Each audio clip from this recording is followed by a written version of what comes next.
On today's show, what impact did Startup Women's Basketball League Unrivaled have on pro women's basketball in the U.S. in year one?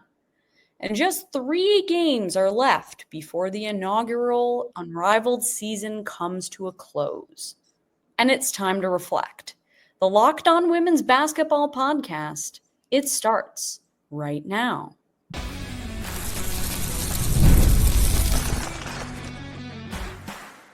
You are Locked On Women's Basketball, your daily podcast on women's basketball. Part of the Locked On Podcast Network, your team every day. Hello and welcome. You are Locked On Women's Basketball. I'm Jackie Powell, and happy Friday. I'm one of your hosts on the program. I cover the New York Liberty at The Next, and I've covered women's basketball and its culture nationally at many other places. Thank you for making Locked On Women's Basketball your first listen every day. Today's episode is brought to you by FanDuel. Right now, new customers can get $200 in bonus bets when your first $5 bet wins. And joining me today and making her Locked On Women's Basketball debut is NBC Sports' Natalie Esquire. Natalie, welcome to the show. How are you? Jackie, thank you so much for having me on. I'm so excited to talk with you today.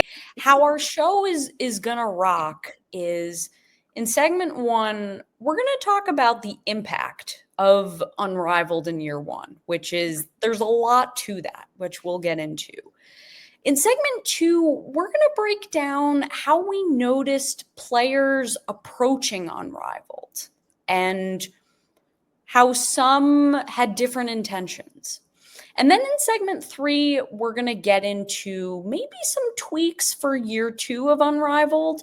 We'll tell you what some of the players and even one of the founders has said about tweaks. And if we have time, we'll predict who's going to win the championship. All right, so let's get into this, Natalie. The impact of Unrivaled in year 1.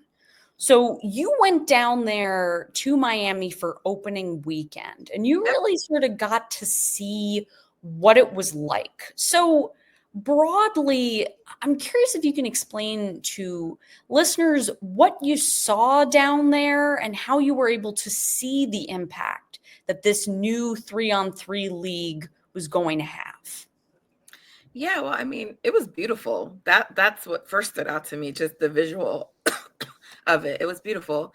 You know, it's obviously it's a condensed arena, which I think most people, if you don't know the court, the arena, it's a condensed arena, but the arena itself is beautiful. And just the effort and time that they put into creating this to be like this unique experience, to me, demonstrates the impact. I mean, from the investors, because there was a party that weekend where we could, or maybe party's not the right word, but like a reception, if you will, to meet like some of the investors and things like that. And I mean, there were some big time investors in there, and you know, Ally, who's like one of the initial, you know, investors, and just seeing women support each other like this and making a commitment to spend like the way they spend on men's sports, right? Like for some of the investors, like it just, that's impactful, right? And so seeing all those things and then seeing like the people in the arena, seeing men and women and little kids in the Unrivaled, you know, shirts and t-shirts and whatever it is, and cheering. And some people, depending on who they supported, like if they were a Liberty fan, they came with like their Liberty jersey on for whichever player they support. So people were wearing the WNBA jerseys of the players they support. But seeing that, honestly, it's just beautiful to watch. But like you just see the impact and how much women's basketball has grown, that you can get a league like this that I think is going to help, you know, push and challenge the WNBA. You bring up a really good point. You said push and challenge the WNBA. I want to get into that a little bit more. So obviously the first thing that comes to my mind is just how, I don't know, perfect the timing of Unrivaled was for the players when it comes to the fact that, okay, they're spending pretty much the entire calendar year of 2025 negotiating when it comes to their next CBA. So I guess, how would you say that Unrivaled really informs the players as to, what they should be bringing to the table right now during these negotiations? Yeah, I mean, I think it informs a lot. And we saw that play out in WNBA free agency, right? You know, players can believe that they should get certain things, which they should and they deserve. But when you don't get those things and you're so used to not having them, you can kind of just go along with it, right? And so they get to Unrivaled and they have literally everything that they need. They don't want for anything. Those are their words, They have childcare for their children.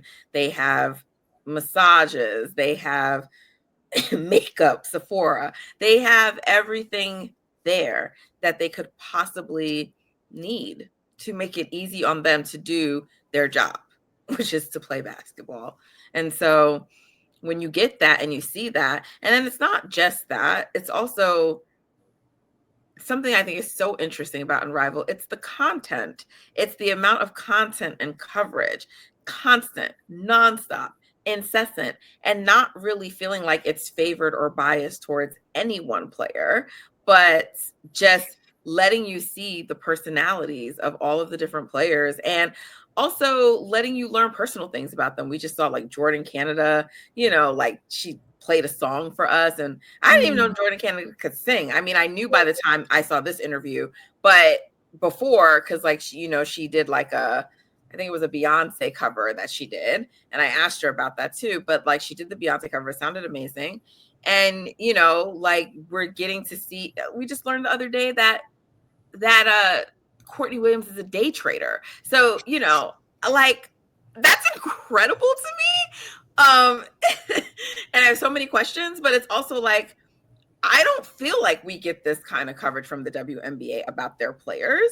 And some of it, like the WNBA may not just be able to do, because I understand that Unrivaled has like a different structure and different brand partnerships, but they really set a high bar. And yeah, I mean, the players see that, they know what it looks like now. So I'm sure they're going to be 10 toes down when it comes time for like the CBA negotiations. We've already heard reports that like they're prepared to sit out. Napheesa Collier said that. Someone else said it. I can't remember, but it was not Angel Reese. I don't want to spread misinformation, but she said she had been hearing that. And then Was it Dejanay Carrington? I can't remember who else, so I don't want to mistake, but I know Napheesa is definitely one of them. And right. So it's like you have a player of her stature, saying something like that. It represents what other players in the league are feeling and thinking. Yeah, you bring up a really fascinating point about the storytelling, which I think for me, when it came to telling free agency stories, us media folks were given more of an opportunity to talk to players about what was going on in real time. This was the first year that we were really able to do that. I mean, free agency in the WNBA has been popping like this probably since maybe 2021. I mean, that first big move was Candace Parker going to Chicago. But the coverage opportunities were, okay, there's going to be a press conference. Maybe some of the players who are overseas will come back for the press conference.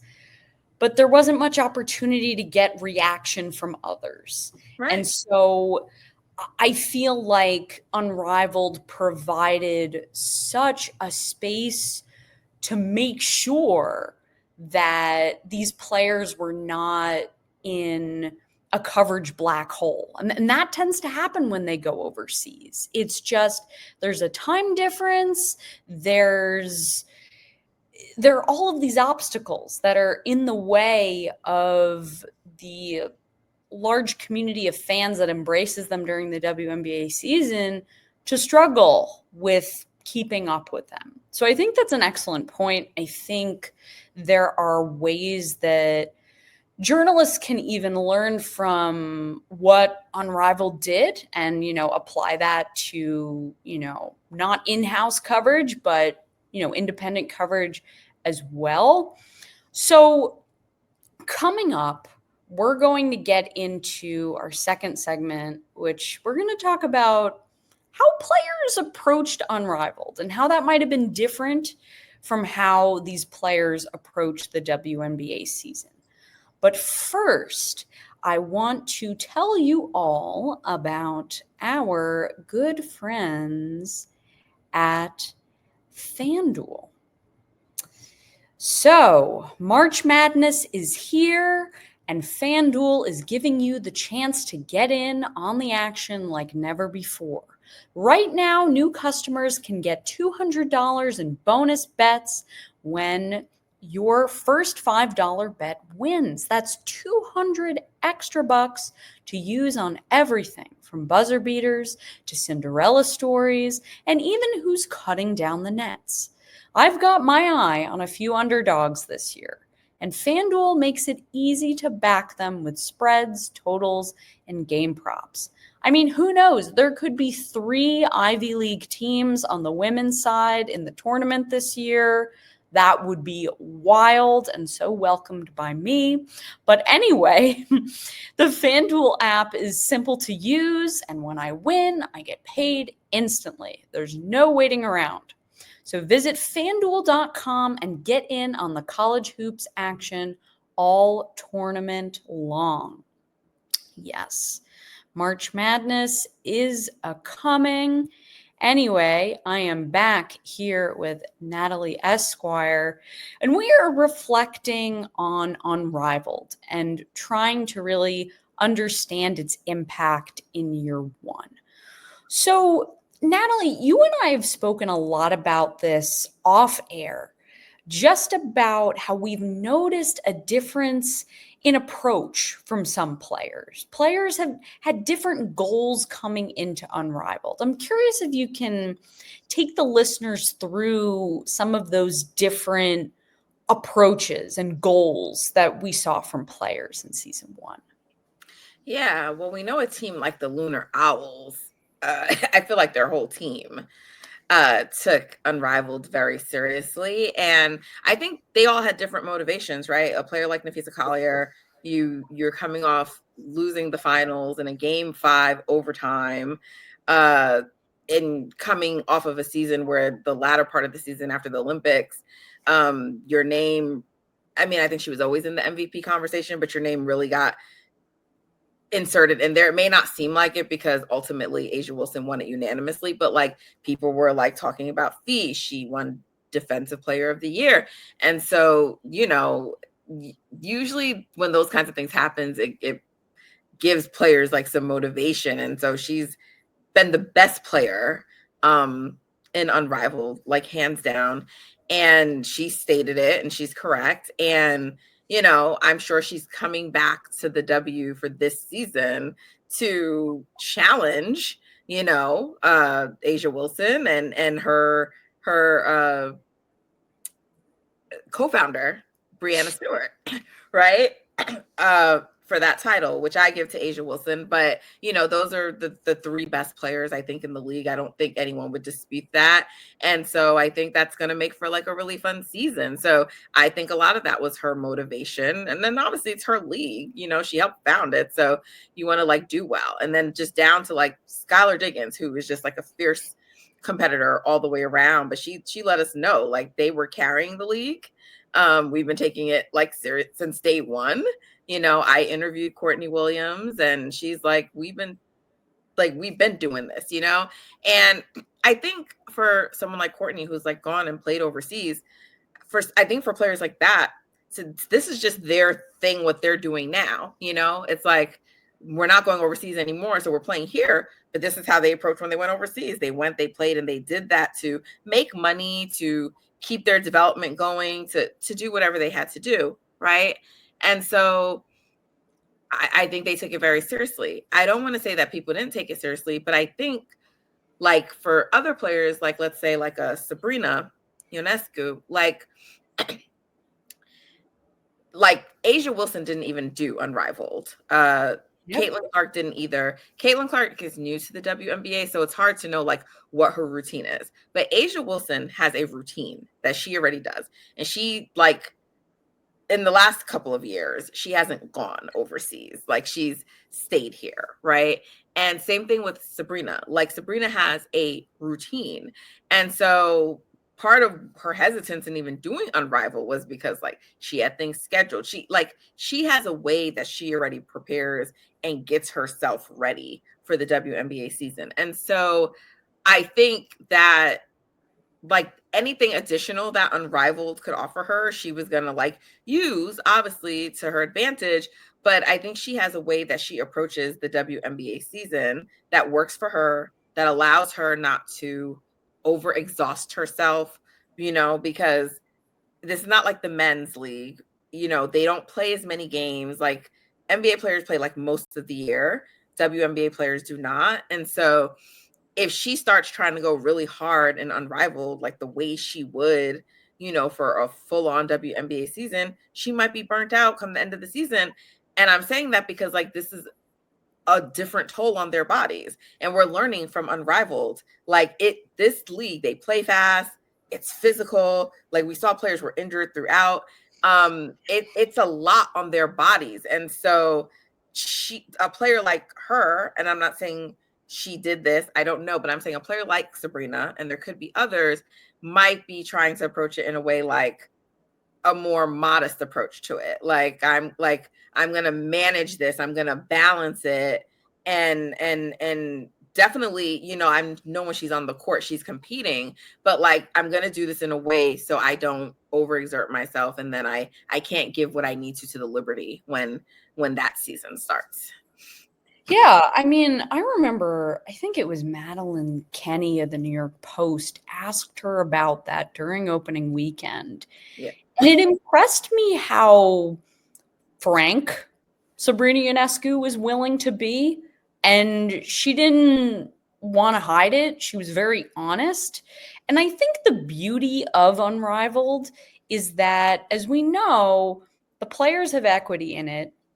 And it's very much so their choice. It's what they want to get out of it. And I think it's important that we understand that that's a completely different, I guess, approach from what is expected in the WNBA. You know, this is an off-season league for maybe between 2 and 3 months, and it's in one location. And the goal, which many players and coaches stated, was to provide opportunities for players to stay in shape during the offseason and work on skill development. So many of the coaches their background was in skill development. And so I think it's worth remembering that Unrivaled was trying to fill a void. And you mentioned this previously, Natalie. You said that this is not a thing for NBA players because they play for most of the year in the NBA. There's always been this very awkward gap where WNBA players have tried to figure out, okay, how am I staying in shape? And so Unrivaled also fills that void. You know, I think it was very clear we could see there were some players who really showed some, you know, evolution when it came to their skill development. I'm curious who you thought maybe stood out. Oh my gosh, there's so many. Aaliyah Edwards, definitely. I mean, she went all the way to the final in the one-on-one. And I think she legitimately could have beaten Napheesa Collier. I know that it was the second round, really. You could tell, like, you know, as a post, like a big, she was like endurance was starting to wane a little bit. I felt like that was much more about her endurance than like her actual skill. So for her to get that far though and get all the way to the final of the one-on-one, that's incredible. So she really stands out to me. I love to just see Shakira playing basketball again and being healthy. She's had some good moments. Chelsea Gray, like, to me, like, honestly, had a very strong case for MVP of Unrivaled. Obviously, it's Napheesa Collier, but if there was any other player who could win MVP, it was Chelsea, and that's it to me. They were the only two, really. Chelsea Gray has been amazing, and with a lot of the chatter around her name and some people claiming she's washed, you can tell, like, she's healthy, she said it, but like, she's coming back to remind people who she is. And I think that's one of the things I love most about Unrivaled, like these storylines it's going to create heading into, you know, the WNBA season. I do think for the most part, like, most of the players there were taking it like pretty seriously. I mean, a team like the Laces, I was about to call them the Chicago Sky, but the Roses rather. I'm thinking because of like Angel, but like the Roses, the Rose Basketball Club. I'm sorry, not the Roses, Rose Basketball Club. They took it very seriously, clearly, and they ended up with the second seed. They did not like that people thought they would be a bottom seed. The Laces, I think if they did not get plagued by injuries, they were also taking it very seriously, and I think they would have been right up there with the Lunar Owls. So, you know, some of the other teams, I don't know that I think like they didn't take it seriously, but I do think like the final, they didn't have Arike for a lot of that time, right? Phantom was decimated with injuries. So I think some of those things, like if your team is just decimated by injuries and you can't have all your players and things like that too, you also don't want players like overexerting themselves to try to overcompensate for players that are missing. So I just think things certain like sort of naturally like ended up where like some of the teams just couldn't go as hard, you know, like by just naturally how things played out. And so because at the end of the day, these women are all competitors, and when they get out there, they're going hard. So I enjoyed Unrivaled a lot. I thought this season was great. By the way, I'm not trying to go back to the first segment, but it was Nneka Ogwumike who actually was the other player that said, and obviously that matters because she's the president of the union, but she said that they're prepared to sit out as well. So look, I mean, all these things are happening, and she's not playing in Unrivaled, but you have to imagine the players from Unrivaled are reporting back to her. And so that's impact. And, you know, it's going to be just, I think all the storylines that are going to carry from this league into the WNBA are like one of the best things about Unrivaled. That's a great point because, again, you know, for so many years, there was this blackout period, right? Where, you know, not much was going on, and it's very hard to keep a fan base engaged when nothing is happening. So I think that's a fantastic point. But anyway, we're going to take a quick break, and then in our final segment, we're going to get into maybe some things that we'd like to see change in year 2 of Unrivaled. But first, I want to tell you all about our good friends at Monarch Money. Ever check your bank account and wonder, where did all my money go? Between dining out, online shopping, and entertainment, for me, it's Lady Gaga's mayhem, but that's beside the point. It's easy to lose track. That's where Monarch Money comes in, your personal CFO giving you full visibility and control of your finances. Monarch Money isn't just a budgeting app. It's a complete financial command center. You can track all your accounts, investments, and spending in one place, so you stop just managing your money and start building wealth.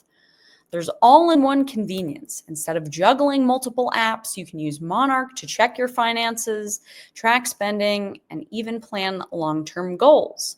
Use code LOCKEDONNBA at monarchmoney.com for 50% off your first year. That's monarchmoney.com, code LOCKEDONNBA for half off your first year. Well, thank you very much, Monarch Money. I'm back with Natalie Esquire. And for this final segment, so let's break down some tweaks and maybe some adjustments that we'd like to see for year 2 of Unrivaled. So what do you think needs to be adjusted?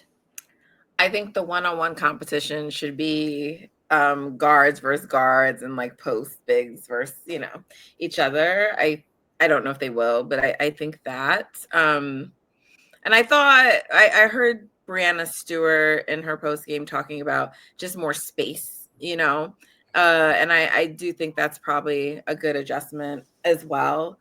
Referees could use some improving, I think.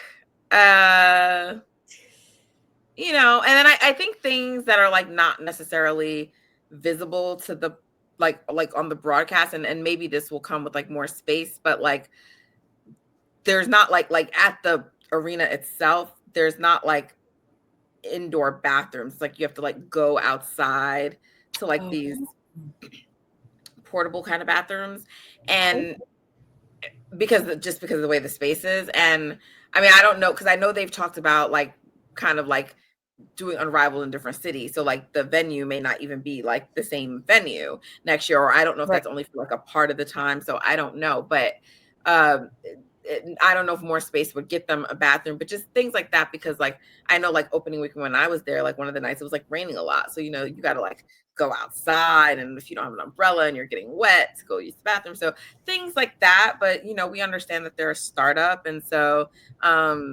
but I don't think there's that many things to change. Obviously you can always improve, but I thought it was a really a success. I think anyone who's like really being critical of Unrivaled, I just don't get it, is what I'd say about that.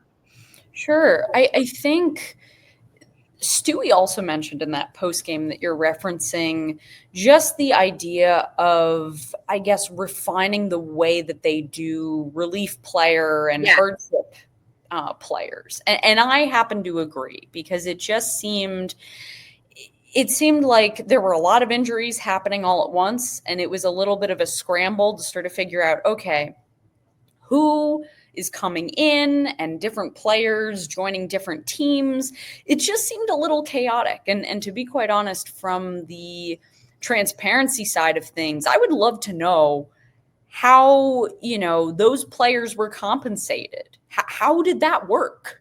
Yeah, I'd love to find know. that out, and I couldn't. So, but I'm going to say if I couldn't get the answer, then we probably know the answer, but I don't want to speculate. So, that was actually a big thing to me. I didn't love like all the like moving around stuff, but in general, yes, I think having a plan for the relief player contracts, but I think what's mostly important to me, like figure all that out, but I do want them to be compensated in the same way, as in like, yeah, maybe they don't get like the same amounts because each player's is negotiated, but like, are they still getting equity in the league? And I don't know. I definitely don't know the answer to that. I tried to find out, but I don't know the answer. But like, are they getting equity in the league? Are, they should, I feel like, if you're going to bring them there. So yes, I agree that that's a really important one that I left out. Yeah, I mean, Sabrina Ionescu again was like, I would love to play Unrivaled at Barclays Center. She's like, I don't know if it's going to happen, but she's like, I'd love for us to be able to travel to different cities. And I think Unrivaled does plan on doing that. When it comes to where, we don't know yet. I wonder if they try to go to different potential WNBA expansion cities. That would be really interesting, because it's about, building this game nationwide and continuing to find markets that really want this game. So we will have to see. Natalie, before we go, I want to quickly ask you who you think is going to win the Unrivaled Championship this weekend. Well, I don't know. I mean, like the easy answer is Lunar Owls, right? I get that.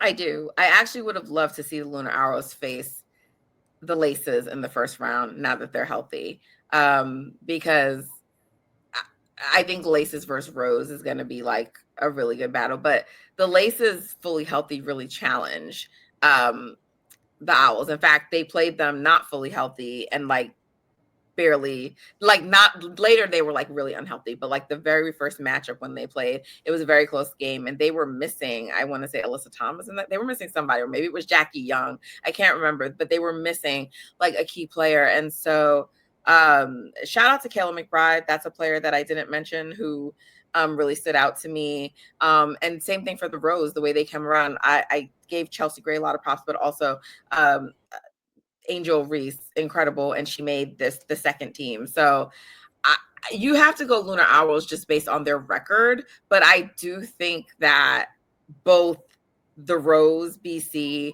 and Laces are capable of upsetting Lunar Owls. I'm sorry to Vinyl, but I think they're not, making it to the final. So it would be one of those three. If I had to put them in a priority order, I'm gonna go Lunar Owls.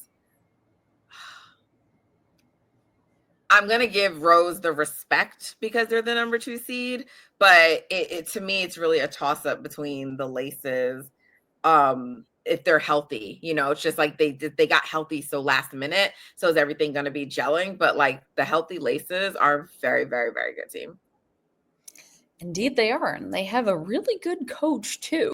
My pick is the Lunar Owls. I know that's a boring pick, but they've been such a well-oiled machine this entire time, and a lot of those players, as we've said, seem to have a lot to play for and a lot to prove. Anyway, thank you for making Locked On Women's Basketball your first listen today. I want to give a huge thank you to Natalie Esquire for hopping on the show. Natalie, where can the good folks find you and your good work? Yeah, I'm at Natfluential. You'll see the handle on all platforms. And on Her Turf YouTube channel as well. Is that a good place? Yes, NBC Sports YouTube channel, but On Her Turf has its own playlist. So you'll find all my weekly segments there as well. And we will put that link in the show notes, folks. Thank you. Anyway, this has been Jackie Powell and Natalie Esquire. And we are signing off. Have a great weekend, everyone.